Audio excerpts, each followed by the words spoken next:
Hello guys, and welcome to this WMG session. And this is my opportunity to sit down with all of you out there. I get to coach, I get to inspire, I get to build, but I really don't feel it's important to brand myself as a coach. I've never felt like I've wanted to be just somebody's coach. My heart is really to provide strategy. If you ever get around me long enough, I find myself to be my own enigma, my own puzzle.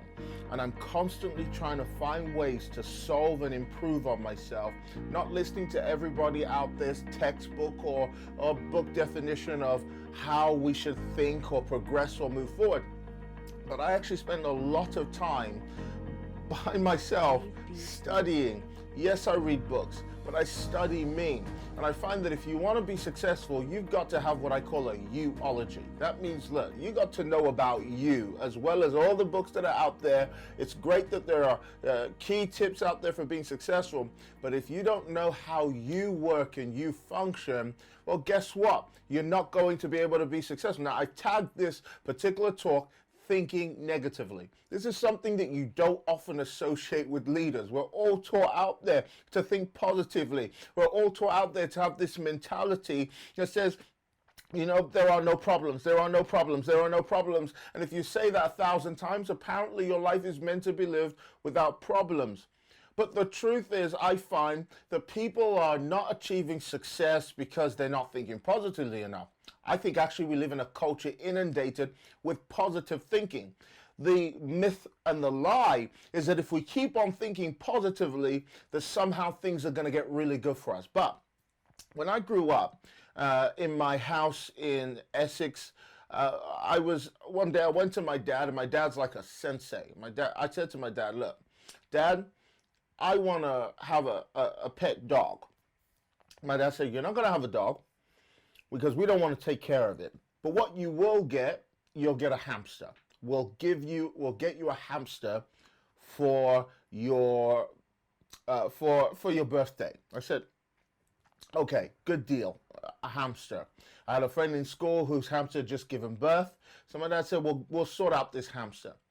And I said, okay, Dad, when's this hamster coming? He said, you're not going to have the hamster until you learn how to grow some tomato seeds. And I said, what's this guy talking about?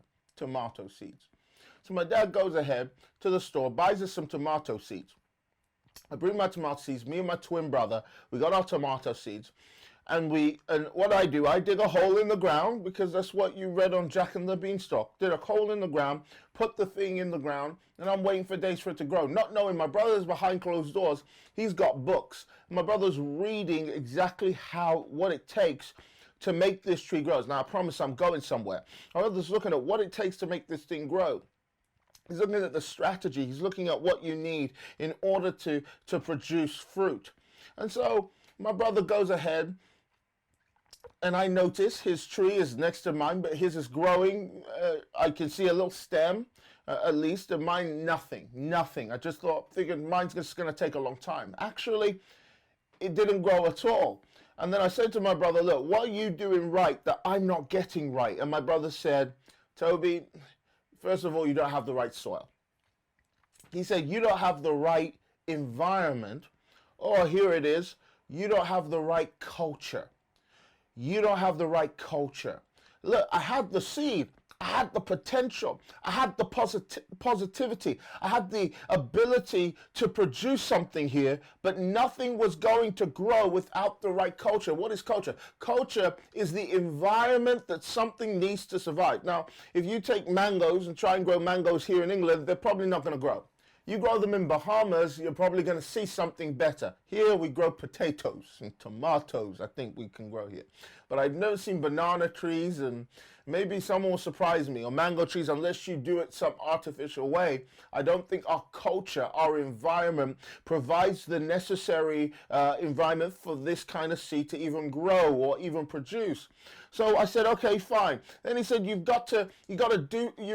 once you get this soil, because he had a bag of soil, he dug a hole, put his bag of soil in the ground, covers the bag of soil, puts his pot inside puts a pot inside this ground that he's created, and now apparently it's the right culture for these seeds to start sprouting. I said to my brother, fine, I do it. Nothing's happening. Nothing. My brother said, listen, before it grows up, it's got to grow down. Now here's me again in my positive mentality.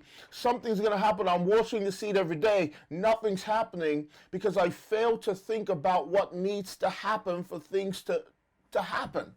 And what I failed to think about was the fact that this thing needs to go down. Sometimes, see, success, you're looking at your life right now and you're thinking, man, things are just not working out for me. Things are just not going the way I planned or the way I believed or initiated things to go. And actually what needs to happen in order for something to grow up really well, it's first got to grow down. It actually has to happen. It's like seeds are learned that the anchor of growth, the anchorage of success is provided by the roots. And there are going to be times, if you're going to be successful, nobody's going to see you. There are going to be times you got to do the things you don't want to do, so you get to do the things you do want to do. That's what discipline is all about. Discipline is all about doing the things that you don't necessarily want to do, so you get to enjoy the things that you want to do. And that's part of the growing down process. Somebody once said that champions are not made in the ring. Champions are made in the gym. It's only later we hear of Usain Bolt, or we hear of the stylebender guy, or we hear about Muhammad Ali. It's only in the ring we hear. It's only in the ring they're announced. But champions are made in the secret. And so my brother said, look, you got to get this thing right down into the ground. This thing has got to grow down before it even has the ability to grow up. Then suddenly I notice I have a little shoot. My brother's has already got branches, and I have a shoot. Once I have the shoot, then all of these things start to grow. Now, what's the shoot here? Everything is analogous. I find that nature is sometimes one of the greatest teachers. What's the shoot here? Why do we need the shoot? What is the network of roots we need? The network of roots is really, we can't just have positive belief and a sense of I can do it. We got to have some action. We got to have work ethic. These are hard words. We got to have work ethic. We've got to move towards what we believe. We got to have a good analysis life. That means we got to be able to analyze my strengths and my weaknesses. And when you find them, listen, yes, build your strengths, but build your strengths in light of the weaknesses. This is why I talk about thinking negatively. Because if you all you do is build your strengths, what's holding you back is still your weaknesses. And if you don't learn how to build in the area of your own weaknesses, and I'll talk a bit more about this in a minute, if you don't learn how to build in the area of your weaknesses, then your strengths never really manifest the way they do, or they're constantly held back or dragged back by your weaknesses. Any rope is only as strong as its weakest link. Any person is only as strong, really, as the weaknesses that they fail to develop. And also, yes, the strengths they fail to develop, but sometimes you got to pull up those weaknesses as well, or do another strategy that I've got for you called hiring your weaknesses. Now look, you've now got this stem that's growing up. This stem is coming out of the ground now. And this stem, after the roots have gone down, this stem really to me is the strength of character. It's the strength of character. But the root system has got to, I cannot negate the importance of the root system. I cannot negate the importance of secret success. I have found that in the root time of my life, when I was letting my roots go down, I found part of what I was doing was practicing mental success. They literally do this with basketball players who get nervous because their free throw shot is the shot that's going to win the game. And they get coaches to sit down with them. And what these coaches will do is put no basketball in their hand, but get them to imagine that perfect shot that lands that basket inside, that ball inside of the basket perfectly. They get them to imagine and picture it over and over and over again. I've never met a successful person who wasn't already successful. What I mean by that is, if you have not yet learned to trick yourself that you're already successful, if you haven't yet got that sense of belief that only gets grounded in the roots of your life, that listen, I'm already driving that car. I'm already living in that house. I'm already doing the things that I pictured myself doing. I was call me delusional, but now I'm on a going on to 7-figure income now. And back then when I was learning how to do what I do now, I was fooling myself. I was tricking myself. I just believed that this is who I am. Even when I was driving broken down cars, I was acting like these cars were everything. These cars are the Don. These cars, I was acting, my wife was telling me, you know, you're not driving a Porsche. In my brain, I was driving a Porsche. In my brain, I was driving this Range Rover Velar. In my brain, I was driving the Teslas and all the stuff that I want to have. In my brain, when I was walking around my house, even though it was mouse infested and even though it was cockroach infested, I was walking around like I'm in a mansion, like I'm a king. What we did was we beautified it. We did some interior design and we beautified the inside. Outside looked like this, but inside we beautified it. We did what we could to live like kings or make the best of a worse situation. If you're not successful now, you'll never be successful. This is the secret I found in the root system of successful people. They've already become successful in their own minds. They've already achieved in their hearts what it is. They've almost fooled themselves in a way. I've not met a successful person who wasn't successful. I've not met somebody who's not already fooled themselves that this is who I am. This is what I've got.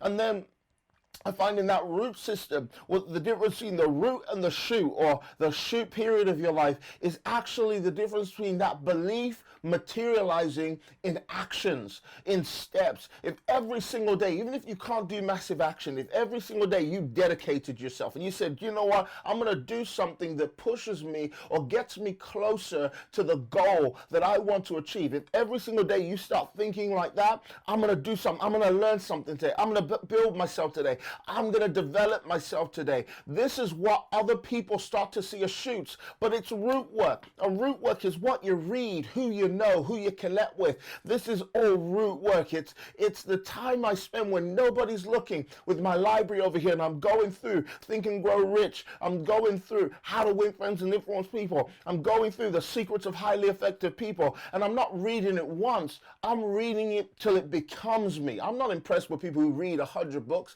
I'm impressed with people who have mastered one book. That one book that you got, that you started mastering, that you said, look, I'm not going to stop reading this book till it starts reading me, till I start getting it inside me.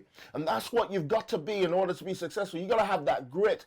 Every single day, which is why I do videos like this. Every day you got to dedicate yourself to your own success. You've got to decide to grow. Just like an athlete trains his muscles, your mind is a muscle. It needs training to become bigger. It needs training to become sharper. But let me tell you something. Your external universe is only as big as your internal universe. So if you don't build the internal universe, you can't extend the external one. You'll find that you have no capacity to build with. You have no strength to build with. You've got to build your mentality if you want to build your success. You've got to build your attitude. Your psychology has to be a can-do psychology. It's got to be a metabolic, strong psychology. It's got to be athletic mentally. You get what I'm saying? You got to have those kind of brains that you become resourceful. You put yourself in a state where you maximize your resourcefulness to the world around you. Listen, you got to get grit. You got to be lion-hearted. You got to be warrior-like. You got to put your war paint on every single day. You got to treat every day like it's a battle, because there are things coming for your life right now. There are things coming for your marriage. There are things coming for your finance. There are things coming for your success. Because of the law of inertia, everything in our world moves steadily from order towards chaos. So you've got to have an uphill mentality. Otherwise, what's a failure? A failure is somebody who surrendered to gravity. To fail is easy, do nothing. If you do nothing, you'll find that your life starts to go backwards, because life is uphill. Success is an uphill journey, and you can't succeed uphill with a downhill mentality. And you're like, well, what does this have to do with thinking negatively? Everything. Because the hurdle you've got to overcome is you. You can have every belief in you. And this is what I found when I was looking at my tree. It wasn't growing. And my brother said to me, the reason why your tree's not growing is because you didn't spend time cultivating the soil. And I said, well, what is the soil? He said, look, there are weeds in this soil right now. And these weeds, their job, Toby, is to choke out the potential of this seed so it will not truly achieve the full potential that it's got. There's all these weeds here. I love the story a man once told me. He said, I used to hate when people tried to bury me, but then I realized I was a seed.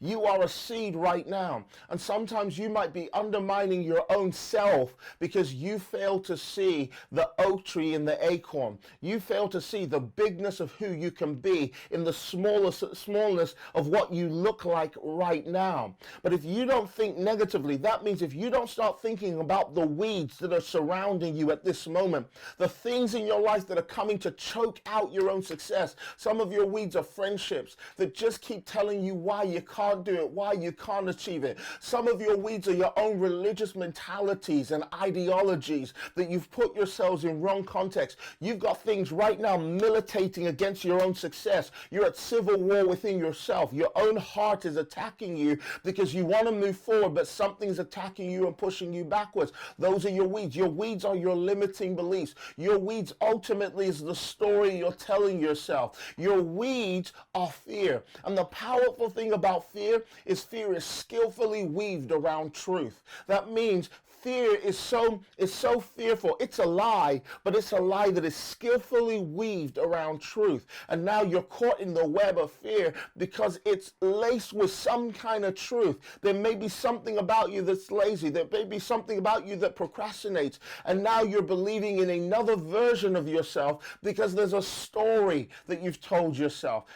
I remember when I wanted to be successful, people tried to give me their story. Calm down, Toby. Not everybody gets lucky. You've got to have a backup plan. You've got to be careful now because you might end up loving money, or you've got to watch out. Some of your weeds are people. I have people message me till this day saying, why don't you talk to me? Why don't you call me? Because let's be real, you are a weed. You're here to choke the potential and the gift. And some of the worst weeds, by the way, some of the worst weeds are your friends. In fact, your enemies are exactly what you need. If you don't have an enemy, you're not doing anything worth hating. If you don't have dislikes on the stuff you do, or you don't get hate mail in your DM, it means that you are not successful. You are not doing anything that is rocking the boat. You are a conformer.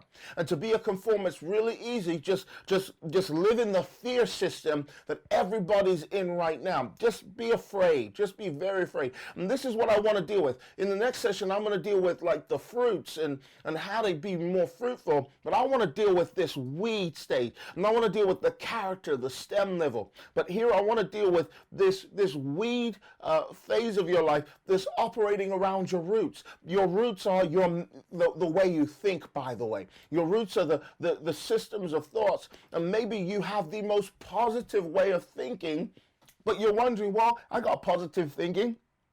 I put the pictures on my wall telling me that I wrote myself a check that I'm going to be a millionaire. I did all this stuff, Toby. So what's wrong? It's these weeds. It's these weeds. And if you don't deal with your weeds, by the way, just to break them down again, can be people. Your weeds can be the people surrounding you right now that are telling you every reason why you can't do it. Worst weeds of all. I love those weeds. Those are my enemies. I like those weeds who tell me outright, we hate you, we don't like you. The worst people of all are the kind of passive people. They are neither for your success, neither are they against it. They didn't jump in with you when you jumped. They didn't congratulate you. They didn't like your picture when you posted your success. These people are the ones you want to watch out for because they're nice. And they're going to tell you nice things that keep you comfortable. Some of them, be honest, they're your parents who told you need to go to university if you want to succeed in life. You don't actually need to, I know I'm going to say something that people are going to think is heresy. You don't actually need to go to university to succeed in life. In fact, many of you are studying courses or you're going to school to prepare for a future that no longer exists. The future you're preparing for is going to be automated. Some of you right now, medical doctors, are about to be thrown out of your jobs by robots that perform better surgery than you can. Some of you right now who are Uber drivers are about to be thrown out of your jobs by the world of full-on automation, especially with the new technologies that we're seeing coming out right now. And you're preparing yourself for a world that doesn't exist. You're wasting almost 30 grand, 40, 50 grand in university to prepare yourself for a world that doesn't exist, getting a degree in some ology, but the only ology you don't have is a u-ology. And so when it comes to thinking negatively, my job here is to find out what are the negative forces that are trying to operate in my life right now, that are coming against me, that if I don't address and confront, I can't even think positively. See, right now, some of you think you're thinking positively, but it's really you're escaping. Positive thinking is only possible. Let me say that again. Positive thinking is only possible when negativity has confronted you. That means this: if you're not willing to face the negative, you can't really be positive. You're just escaping, because positive is a force that acts against a negative. And if I don't see the negative, then I can't be positive. If you don't spend time having conversations with yourself, some people say the first sign of madness is talking to yourself. I say it's the only way back to sanity.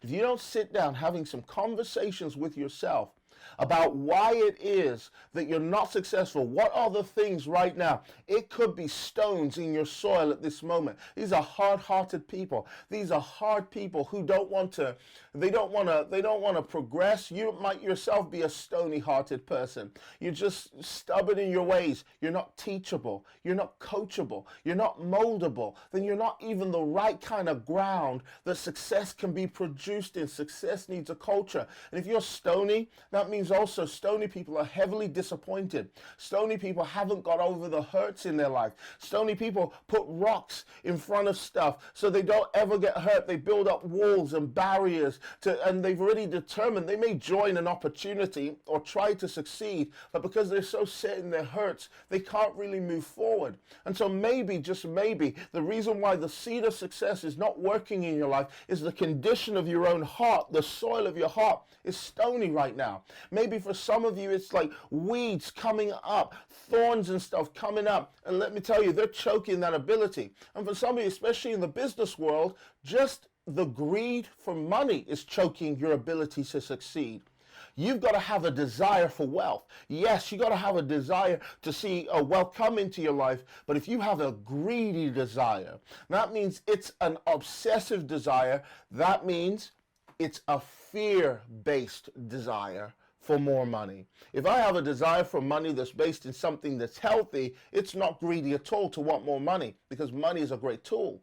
But if you have a fearful desire for money, that means you're just afraid. So because you're afraid you'll do anything to get this money, then what you'll find out is that money starts to change your psychology. It starts to affect you. In whatever business you do, you'll think it doesn't work, but you've got a bad mentality, a bad psychology, a bad way of viewing money. And you got to deal with that unhealthy view that you have towards money.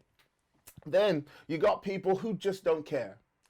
They just don't care. This is the kind of soil. It's like, when you put seed down in the ground and it goes on the pathway. These are the kind of people, they just don't care. I mean, they don't care about their financial future. And you've got to be careful to not have that pathway mentality with regards to your financial future, because there will be a day you care. There'll be a day you're going to retire. There'll be a day that you're going to realize that there's no pension in your work. There'll be a day that you realize the delusion that you're living in is insanity, literally. It's insanity to see what people are doing and the great level of trust they put in the governments more and more. It's like people are really brainwashed. And so channels like this come along to help people, but they're the very people who attack us in the DMs because they got some weird belief system that militates again against their success. And so they say, well, it's not just about money, it's about being happy. And what you're really saying when you say it's not about money, it's about being happy, is you're saying you have an either-or mentality. Either you can be happy or you have money, as if the two can't work together. I've seen people with money who are miserable. I've seen people with money who are extremely happy. I've seen people without money who are extremely miserable. And I've seen people with money who are extremely happy. But the one thing that I want you to be careful of is the weeds. They're the most dangerous ones to me. These are the ones that come on and choke the ability of the seed. And the weed to me is not the stony person who was hurt. It's not the wayside person or the pathway person who just doesn't care. The weeds to me is the person who is afraid. And I don't mind you having fear. I mind when your fear has you. Fear having you is like having a boat on water. I don't mind if the water's outside the boat. I can float on my fears. All I need is courage. But I got holes in my boat, and now water's getting in, especially if there's more water in the boat than there is outside, or more of the water gets in, suddenly I get into a shipwrecked place. And so when I say think negatively, I'm talking about think about those holes in your boat right now. Think about those areas. If you spend time thinking, why do I feel the way I feel? Why do I think the way I think? I found out the journey towards success increases fear. But the more I move away from my fear, just like the further I move away from the earth and I get on the moon, there's less gravity. I find the further I move towards my success, there's less fear. The further I move, I realize that this was just an illusion, keeping me in the comfort zone, keeping me out of the next zone. The next zone is not the discomfort zone. The next zone is the learning zone. Most people don't want to move into the learning zone. They just want to stay in the comfort zone. Because to be in the learning zone means that I have to face my fear of failure. To be in the learning zone means I have to face the fear of failure. But if I overcome the learning zone, guess what? I get into the growth zone. And in that growth zone, that's a good place to be. Because in that growth zone now, look, I'm growing, I'm developing, I'm learning, and all those things. Then you get into the sweet spot or the sweet zone. If you learn well enough, you get into that sweet zone. And that sweet zone is where you are just a connoisseur of your environment and you're hugely successful. Most people don't want to get there because of fear. And fear is a persistent illusion. It's something that I've dedicated my life to overcoming in myself and helping people overcome. If you ask me what you are, I'm a fear consultant. I want to teach you how many disguises the fear has. And if you don't learn how to think negatively, if you don't learn how to think like your enemy, if you don't learn how to, that's one of the rules of engagement, to think like your enemy. If you don't learn how to think like your enemy, you won't know how he's militating against you. And he, by the way, or she, by the way, is you. What most people don't realize because of fear is the person that they're fighting is themselves. And how do I overcome and discover this? You've got to learn from your enemy. If you don't learn from your enemy, if you don't learn to take notes on how your enemy is thinking, and by the way, the enemy is you, it's that hide in you, that Jekyll and Hyde mentality. If you don't learn how to think like that enemy, and this is what I do in the mornings, how do I think like my enemy? First thing I pay attention to, first thing always, is emotions. I'm thinking about this. What emotions do I have right now? Because emotion means, E means up, motion, movement. You don't do certain things for one reason. You don't feel like doing them. Why did you go to the cupboards to get the ice cream or the cookie? You felt like doing it. Why didn't you read the book that you were meant to read today? You didn't feel like doing it. Revelation. Right. You're not doing the things that you want to do because you don't feel like doing it. So let me tell you what I do. I pay attention to my negative emotions. Emotions are like signals. We were creative with them, like little signals. It's like when you put your hand on a fire, you go, oh, that hurt. That's what emotions are there for. Emotions are there like little signals that are making you aware. Look, I got a scar on my hand today from setting up. That's why I'm bleeding. It's not dirt, I promise you. I got a scar on my hand from working in this studio. I sliced my finger up. And that cut made me go, it made me aware that there was something I touched that I shouldn't have touched. That feeling of pain. Some of you got emotions that are rising inside you that you just ignore. Or you just diagnose. The most lazy diagnosis is depression. I sometimes find that to be the most lazy diagnosis. There are people out there dealing with real clinical chemical imbalances. But some people they're just escaping and saying my depression, and they're owning it. But if you spend a long time thinking negatively, what's that emotion right there? I don't like that emotion. What I do with that emotion, I'll tell you what I do. I get a picture of it. Last time I dealt with a lot of my emotions. But one time I saw like that emotion can have a picture. You can have words, but I always find a picture is worth 1,000 words. I'm helping you now. Because if you want to know what's stopping a boat, if you ever see a boat on water, on top of water, just doing this, moving in a circle, you wonder why such a powerful machine like you can't move. That's the boat. Powerful. This ship is a powerful machine and it can't move. But you look under the water and there's an anchor holding it down. These emotions are anchors. They're anchors. If you don't deal with your negative emotions, you'll be floating on top of the water. So what I do is I deal with my anchors. Toby, what's that feeling right there when you think about reading a book? There it is. I'm a book writer, so what's that feeling when you think about writing a book, Toby? What's that? Oh, here's the picture. Here's a picture now about it. I see a heart. It's got holes in it, and it's just leaking out. Oh, it's like, well, what's the point in holding hope when it just keeps leaking out? That's the picture. I just gave you a picture of how I felt. Okay, so what do I do with that picture? Well, where did the picture come from is my second question. I sit down and I trace the thread of that feeling through my history. And I go, wait. See, most people, when you ask them that, they don't know. Then I ask them a question, well, if you knew. That's why some of you should ask for some one-on-one coaching. Make sure you pay for it. But it's like, well, what's the thread of that picture linking to? Where did that picture come from? What's it connected to? I follow the thread long enough. People go, I don't know. Everyone does it. You say, well, what do you think about it? I don't know. And then they answer the question. So you ask them the question, well, what if you knew? What do you think it might be?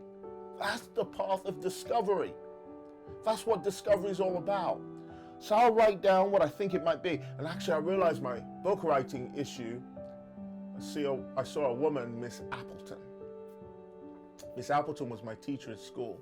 I did my best piece of creative writing. I put everything in my heart into it. I often say we are in adulthood the echo of childhood. I put my best effort into this piece of creative writing that I'd done for my teacher. Do you know what my teacher did? She pulled up my creative writing and she laughed. She used it as an opportunity to laugh. In fact, she stood at the front of the class. She told me to stand right next to her while she read it out loud, laughing with every sentence. She turned bright red. I'll never forget it. And she's reading and she's laughing, and I am shriveling into myself like a turtle into its shell while she's reading every single sentence with laughter in her voice. And I'm thinking, do you know what happened to me after that? I never learned how to do commas and full stops till I was almost 30 years old. Can you imagine? Something that simple can affect you through your life. I never learned how to use commas. I used to get my wife to read even text messages because I didn't know where to put the comma. I shut off the ability to think because of that experience. Now that experience, the memory may go, but the sign that it's not healed is I still feel the pain when I touch the scar. You see, when a scar is healed, it'll turn into a scab. And it might even turn it, when a wound is healed, it'll turn into a scar. And you might see right now, if I touch it, I still feel the pain. But when it's scarred over, the scar might be there, and the scar is a great thing. I love scars because this is why I teach. I get to teach you from my scars. I don't teach you from my wounds. That's called leadership. It's called leading and bleeding. That's how a lot of leaders have killed their own organization because they never quite addressed their wounds. First thing I did when I got cut today was I left the wound open. That was the first thing I did because I was taught if you cover it up, it doesn't heal well. That there's a natural process. When you open it up, it heals. First thing I do is I open up about my wounds. Personally, because I'm a Christian, I open up to God about my wounds. If you're not, you can open up to a friend, or you can try God, but you can open up to a friend or somebody around you if you've got certain things in your life that you just can't seem to get by or just can't seem to heal from. You've got to find a place where you can open up about them. It's got to be the right place. But I always go through this. What's the picture, Tobe? What's the feeling? What's the picture? Where did it come from? That's how to think negatively. And when I see where it came from, my next question is this. What is the story? See, I've got a picture, now I need to get words. What is the story, Toby, you've told yourself? And I literally write this down, my script. What is the story I've told myself? Okay. I've told myself that I am not good at writing. And no matter what I write, it doesn't make sense. And nobody's going to want to hear it anyway. Remember that picture of the heart with holes in it? Nobody's going to want to hear it anyway. It's not going to sell. There's no point. No one wants to know my written down thoughts. Wow. Then I said to myself, Toby, what is, hear this, the new picture that you want to have? This is how to rewire your brain here. What is the new picture you want to have? Wow. I'm a best-selling author. I am in the UK newspapers, top-selling list, top charting on Kindle and Amazon. New picture. Then I might create pictures. See, but I couldn't do that till I thought negatively. See, some of you are thinking positively about the wrong things. I couldn't do that till I thought positively. Some of you need to do this around sales. You don't know the reason why you're not selling is because you haven't yet thought negatively. What are some of those negative associations you have with selling? Then you can think positively. So I said, what is the new picture you want to have? And then I said this, second thing, what is the new story you want to create? Once I create that new story, I've got to dedicate myself to seeing the new picture. I might find pictures online and edit stuff and put it up on my dream wall behind me. And I'll put up my pictures of the future that I want to have. What is the future you want to have? And then I put, what is my new script? What are the words that I want to say to myself that will validate this new picture? I promise you though, the picture will speak a lot louder than the words if you spend the time doing this. This is what I do in my meditation time. Guys, I hope you've enjoyed this session on Thinking Negatively Part 1. We're going to go deeper into this topic on some of the things that you need to do as a strategy, but this is what I do as my own strategy. I'm like a Rubik's Cube and I'm trying to figure myself out. And this is what I've learned to do as my own strategy so I don't crush my own success. Guys, listen, we move. We are WMG. If you want to know more about Wealth Mental Gold and how it is we make money, we got a strategy to produce money over and over and over again. We want to teach you how to turn your laptop into an ATM, into a cash machine that you can continually withdraw from. We want to teach you how to grow money from the comfort of your own home and how to be a global success and build a business. Let's catch up soon. See ya.